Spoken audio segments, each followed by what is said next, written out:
Ça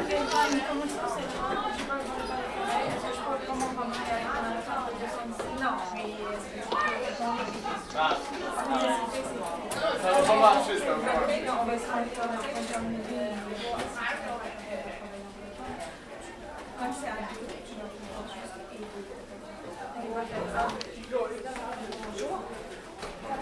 Ouais, je pense que pas, yes.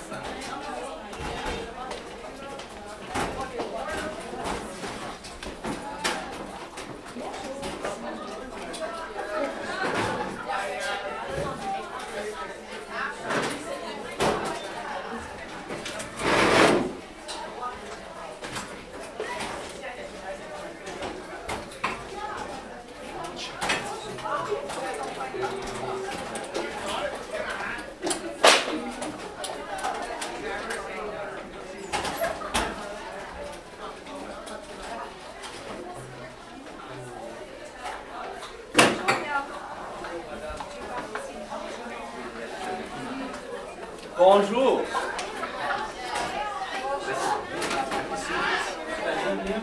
Je veux juste voir la... Je veux juste...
Bonjour à tous.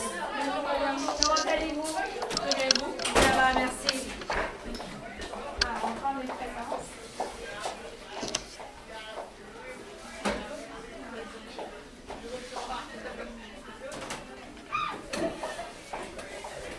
Gabriel. Alors, il y a plusieurs personnes. Il y a beaucoup de... Parfait.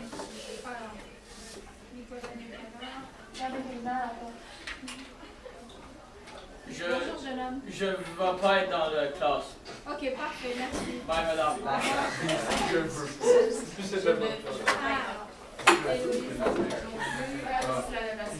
Parfait. Alors, qui peut me rappeler ce que nous avions vu la dernière fois au sujet du trafic humain? Oui. Nous allons parler un peu du trafic d'organes, mais plus vers le traficage humain comme dans l'esclavage, comme les enfants de jeune âge qui vont travailler pour un maître, on dirait, pour faire des travaux soit domestiques ou sexuels. Ok. Et il s'agissait de quel endroit au juste? Est-ce que ça se passait ici, au Canada, ou est-ce que c'était partout? Alors, c'était un peu partout. Qu'est-ce qu'on a vu encore? Est-ce qu'il s'agissait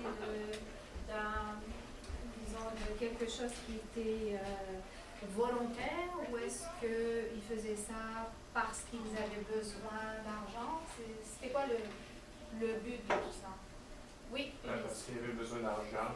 Et comme par exemple, il y avait un homme que lui, il y avait une famille, une jeune famille avec des enfants et une femme, il fallait qu'il s'occupe d'eux, il avait besoin d'argent. Donc il a commencé à vendre ses organes pour les supporter. Pour avoir de l'argent. Oui, il y a des autres cas qui disent qu'on va te prendre, on va aller aux États-Unis, par exemple, et on va te donner une meilleure vie, mais il va prendre le trafic de. Donc en fait, ils leur promettent quoi? Une vie meilleure, un travail, etc. Et en fin de compte, une fois qu'ils arrivent là-bas, est-ce que c'est vrai ou ce n'est pas vrai? Ce n'est pas vrai. Alors, ça fait partie de quoi? Est-ce que c'est légal? Oh my God! Est-ce que c'est de l'argent gagné de manière juste, légale? Non. Comment on appelle ça? Travail dans le noir. C'est du travail de noir? Non. C'est quoi le travail de noir? Juste mademoiselle. C'est de l'argent sale. L'argent sale. Ok, c'est quoi ça? Qu'est-ce que ça veut dire? C'est quoi la différence entre l'argent sale et l'argent que l'on gagne avec un travail, un emploi à temps plein comme ça, déclaré? C'est quoi? Oui. Comme l'argent que tu gagnes avec un emploi, le gouvernement est au courant, il te taxe, puis c'est légal, dans le fond. Et l'argent sale, c'est sous la table un peu, puis le monde n'est pas au courant. Puis, alors, l'expression sous la table, d'où est-ce que ça vient, ça? Sous la table, c'est parce que, comme, tu ne fais pas de taxer, tout ça, c'est juste. Donc, c'est de l'argent que tu gardes à l'abri, si tu veux, sans le déclarer au gouvernement. Donc, est-ce que le gouvernement est au courant? Non. En règle généralement, est-ce que vous pouvez me citer des emplois, si vous voulez, où on est capable comme ça de travailler sans déclarer le revenu? Alors, Pauline. Les passeurs, ceux qui aident les immigrants légaux à traverser la frontière. Alors, est-ce que tu as déjà entendu une histoire comme ça? Comme on a parlé quelques gens qui ont des gens pour les aider à traverser la frontière. Ok, est-ce que tu te rappelles, ou l'un de vous peut-être pourrait l'aider, est-ce que vous vous rappelez combien ça coûtait pour passer la frontière? Guillaume, tu as une idée, tu te rappelles? $6 000. À peu près $6 000, oui, c'était dans le cas de, comment elle s'appelait la jeune fille? Carla, qui passait d'où? Qui allait de quel endroit vers quel endroit? Du Mexique.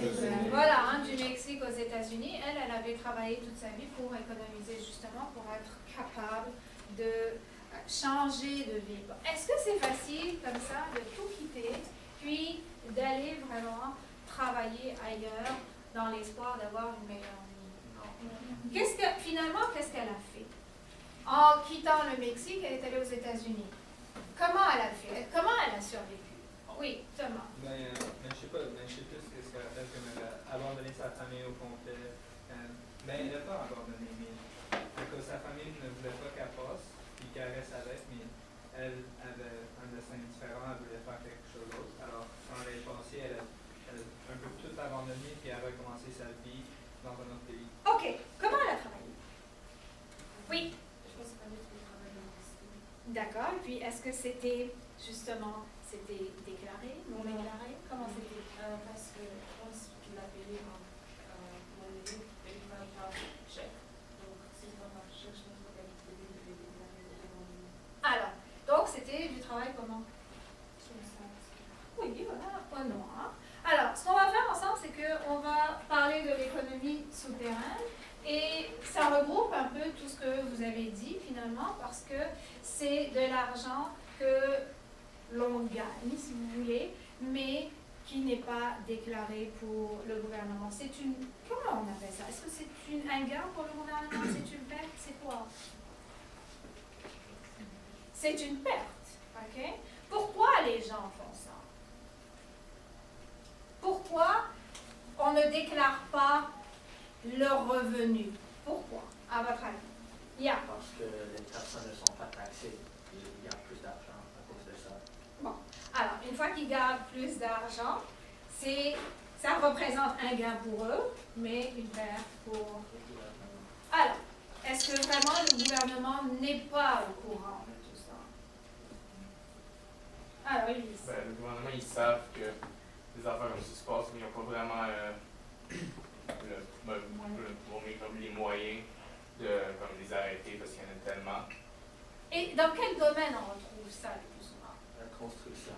Alors, dans la construction, effectivement, pourquoi? Oui, Parce que Pierre? la plupart des contrats sont payés en cash, alors tu ne peux pas comme, le réclamer ou le traquer où l'argent est allé. D'accord. Quel est le risque de tout ça? Quand vous engagez quelqu'un pour venir chez vous travailler et vous ne le déclarez pas, quel est le risque? Oui. Si c'est bien, c'est mieux que le travailler au plus parce que tes moyens ne sont pas plus travailler. OK. D'accord. Dans ce cas-ci, oui, c'est vrai. Puis, bien. Je connais une histoire où une personne a payé comme beaucoup d'argent pour faire leur garage et comme en cash. Et maintenant, la compagnie n'est pas venue et ils ne pouvaient rien faire à cause que c'était en cash. Et tu ne peux pas dire à la banque ou à la police que j'ai payé ce montant parce qu'ils n'ont pas le Donc, en fait, pouvoir de... Tu ne peux pas les suivre Oui. ou les poursuivre. Mais dites-moi, pourquoi on a recours à ça? Pourquoi on utilise comme ça des personnes qui vont venir travailler chez nous sans les déclarer? Oui. Ben, ils coûtent moins d'argent. Et aussi, ils vont être moins attirés vers, pas se révolter, mais comme faire une union. OK, mais même pour toi, est-ce que tu te protèges comme ça? Qu'est-ce qui t'arrive? Si jamais le travail est mal fait, quel est ton recours? Est-ce que tu es capable de faire quelque chose? Non. Tu peux pas les mener en cours. Tu peux les? Tu peux pas les poursuivre. OK, alors donc on accepte le travail tel qu'il est, en règle générale. Bon, est-ce qu'on peut se fier à ce genre de personnes dans des cas où ça tourne mal? Est-ce qu'on a recours à une assurance, par exemple, pour essayer de réparer les dégâts ou les dommages causés? Non. Ah, on va voir ensemble. Bon, je vais vous mettre un petit PowerPoint sur l'économie souterraine. Vous prenez quelques petites notes, juste histoire de clarifier les choses. Et puis par la suite, nous allons voir un petit documentaire.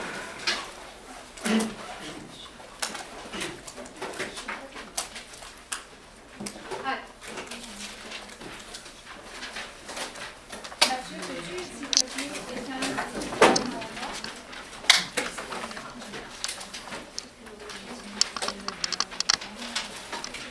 Alors, vous avez quelques questions au tableau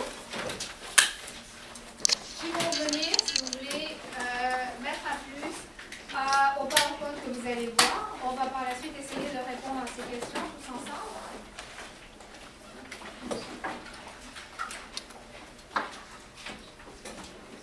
Bon, l'économie souterraine. Alors, de quoi s'agit-il?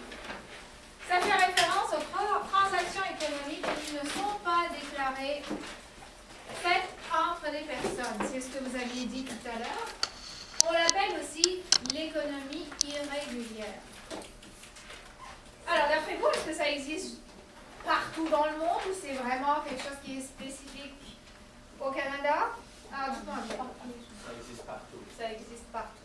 Dans les autres pays, qu'est-ce qui motive les gens justement à avoir recours à ce genre de pratique? Pour l'argent. Et puis? Oui?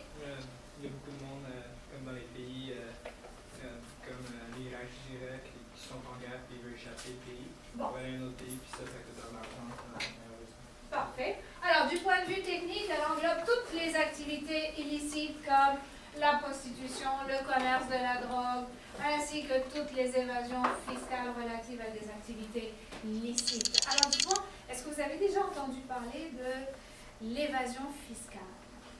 Est-ce que ça vous dit quelque chose, les paradis fiscaux? Dis-moi. Moi, j'avais entendu ça à la radio. C'était un homme qui avait comme pris tout son argent, il est allé aux Bahamas, puis il avait comme, je pense qu'il l'avait mis là. Comme ça, c'est pas d'argent déclaré vraiment. Voilà, c'est à l'abri de l'impôt. Okay? Alors, au lieu de payer des impôts ici où les gens sont fortement taxés, eh bien, ils vont sortir les capitaux, ils vont sortir leur argent, ils vont aller le placer ailleurs dans le monde où il y a moins de taxes, voire il n'y en a pas du tout. Alors, est-ce que vous avez des exemples? Là, tu me parles des Bahamas, effectivement, des Caraïbes, donc. Puis, vous avez d'autres exemples, non? Vous avez jamais entendu parler de la Suisse, par exemple? Ah oui. Oui. En Suisse, si l'argent dans les banques sont comme cachés, Oui. tu peux pas voir le montant qu'il y a. Alors les gens qui ont beaucoup de cash, C'est le secret bancaire, oui. ils vont en Suisse pour mettre leur argent parce que c'est impossible de voir comment est-ce qu'ils ont D'où est-ce que ça provient, etc. l'argent vient. Ah, très bien. Alors, vous avez aussi le Luxembourg. OK? Vous avez les îles Caïmans. Enfin, il y en a beaucoup. OK? Oui. Et aussi les gens achètent des maisons ou des choses Qui coûtent cher de valeur. comment on dit de real estate? De l'immobilier. De l'immobilier parce que ça c'est facile à acheter ça comme Ils investissent. Ça purifie l'argent. Ils investissent. Oui. Alors, là, c'est pas purifié, c'est Blanchi. voilà. OK? Le blanchiment. Oui. Alors, l'économie souterraine, qu'est-ce qu'on dit? Les autorités fiscales et policières admettent volontiers l'existence d'une économie souterraine importante, mais ne s'accordent pas sur son ampleur, c'est-à-dire qu'on ne peut pas la mesurer, on ne sait pas. On sait que ça existe, mais à quel degré, on ne le sait pas. En raison même de sa nature, le volume de l'économie souterraine est difficile à évaluer, mais on constate néanmoins qu'elle est vraiment en progression au Canada, comme ailleurs dans le monde d'ailleurs. C'est ce que nous avions dit tout à l'heure. Ce n'est pas particulier au Canada, c'est vraiment quelque chose qui existe partout dans le monde.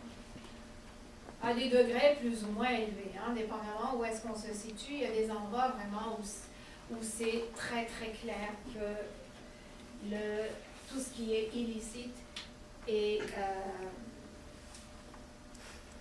à la tête, si vous voulez, de l'économie. Les personnes qui travaillent dans l'économie souterraine peuvent être considérées comme étant au chômage selon les statistiques officielles de la population active. Alors, vous savez, c'est quoi la population active? Qui travaille, exactement. Okay? Donc, si une personne n'a pas d'emploi à temps plein ou à temps partiel, n'a pas d'emploi fixe, et qu'elle demande des prestations de chômage, donc cette personne, techniquement, ne travaille pas. Or, d'un autre côté, qu'est-ce qui se passe?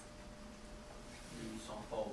Non. Le gouvernement Ils va reçoivent de l'argent. Ils ont bah oui, ça pourrait, ils pourraient recevoir des prestations, mais, Le bien-être social. entre autres, et puis finalement, eux, en parallèle, qu'est-ce qu'ils font? De l'argent sur le côté. Ils travaillent, oui, au noir. Ça va? Oui.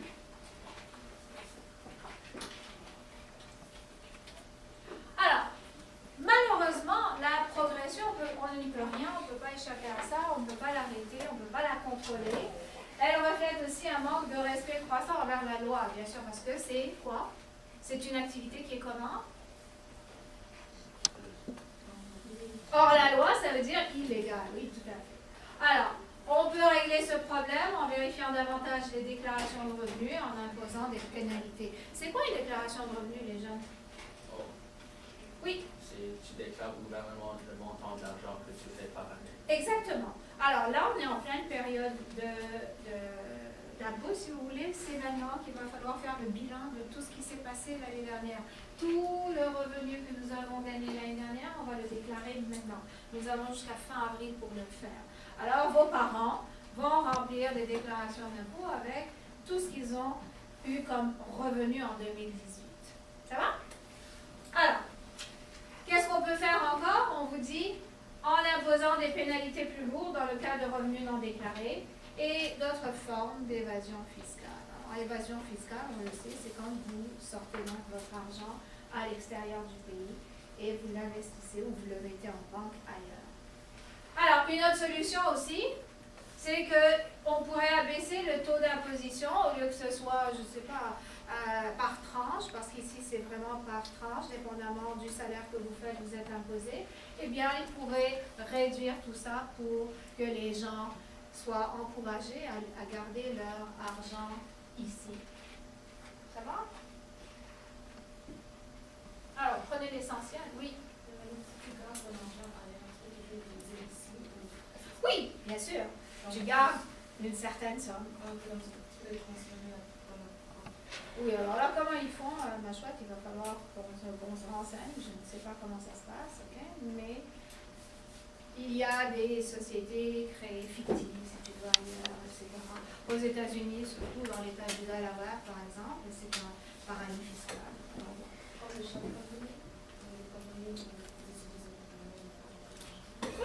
Ou ça pourrait. Alors,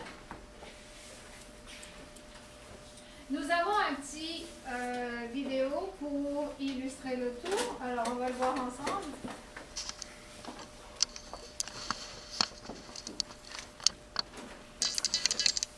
Alors, c'était un petit documentaire de 5 minutes. Après ça, je vais vous demander de me faire comme un résumé de ce que vous avez retenu. Alors, on y va.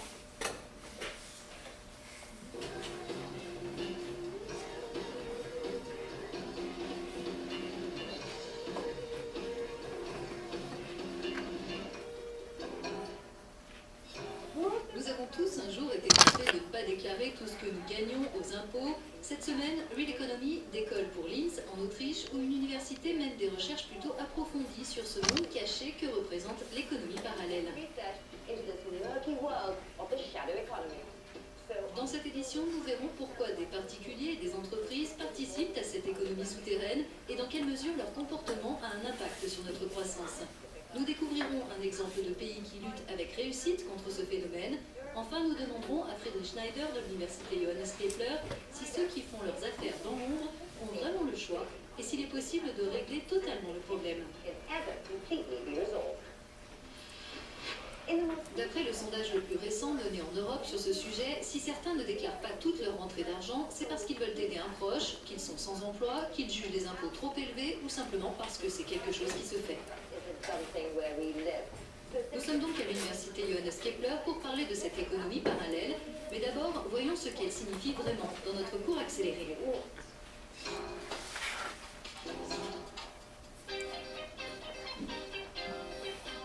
Yvan fabrique et vend des chaussures. Il est ami avec Juliette qui garde des enfants. Parfois, il rétribue Juliette quand elle garde sa fille en lui donnant des chaussures. Il lui arrive aussi de vendre ses produits au noir, hors taxe, ce qui les rend aussi moins chers que dans d'autres magasins. Les employeurs de Juliette la paient légalement pour 4 jours de garde et au noir pour le 5e.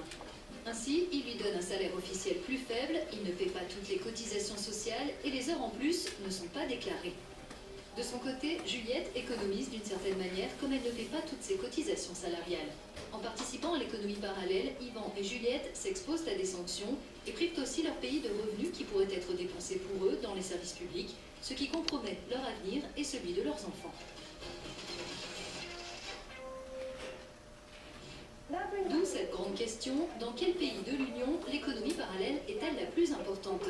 C'est dans le sud que l'on trouve les champions, suivis de l'Europe centrale et orientale, puis occidentale, et enfin la Scandinavie. Mais dans le nord de l'Europe, où les impôts sont plus élevés, il y a un plus grand intérêt à ne pas tout déclarer. Guillaume Desjardins s'est rendu au Danemark pour constater l'ampleur du phénomène parmi les particuliers et les entreprises.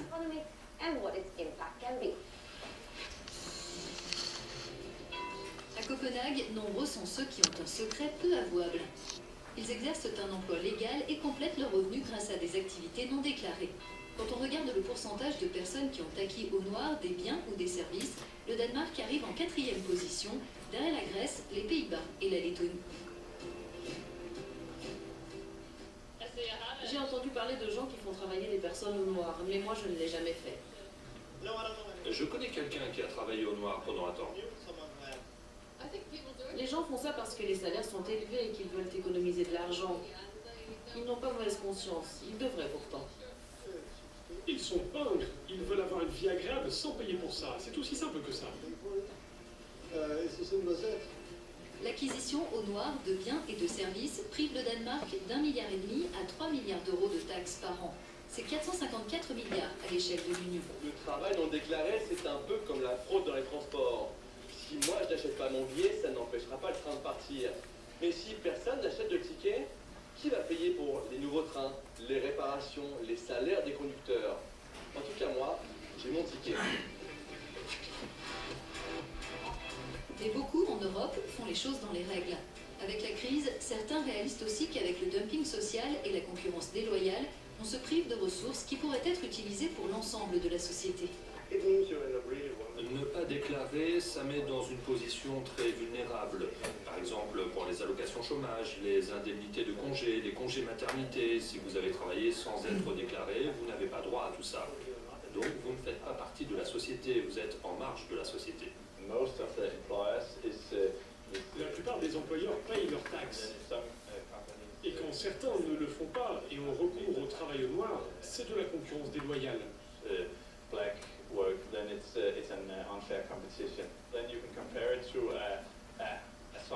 On pourrait comparer ça à un match de foot où une équipe alignerait 11 joueurs, tandis que l'autre aurait le droit de jouer à 13 ou 14.